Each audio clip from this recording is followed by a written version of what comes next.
Salut tout le monde, bienvenue au Vidéojournal. On commence aujourd'hui sous cette merveilleuse température de novembre à Winnipeg, devant le palais législatif, où il y a là aujourd'hui une vingtaine d'étudiants de rassemblés. Des manifestations comme ça, il y en a d'organisées un peu partout au pays aujourd'hui. Une manifestation pour demander un accès gratuit et universel à l'éducation postsecondaire.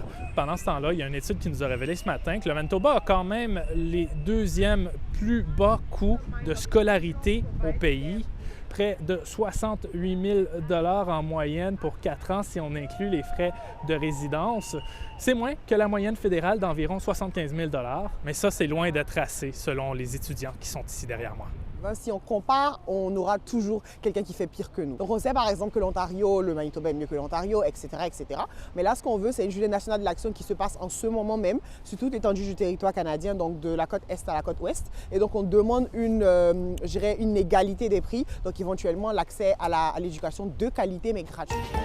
Bon, ailleurs dans l'actualité, on revient à l'intérieur au show pour vous parler d'un père d'un élève du collège Louis Riel qui a intenté une poursuite contre la DSFM parce que son fils a été grièvement blessé à l'école en 2019 lorsqu'il est entré en collision avec une vitre qui s'est cassée selon des documents de la cour.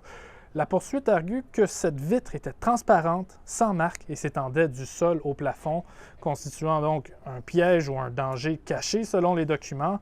La poursuite stipule que l'école n'a pas été en mesure d'assurer la sécurité de l'enfant.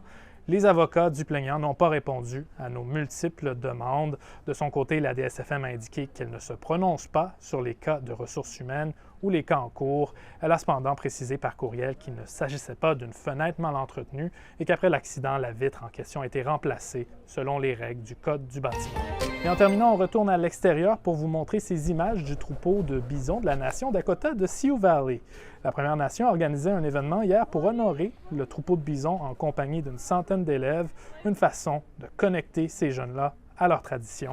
Et c'est là-dessus que je vous laisse. Je vous souhaite une merveilleuse journée. On se revoit demain pour un autre vidéojournal.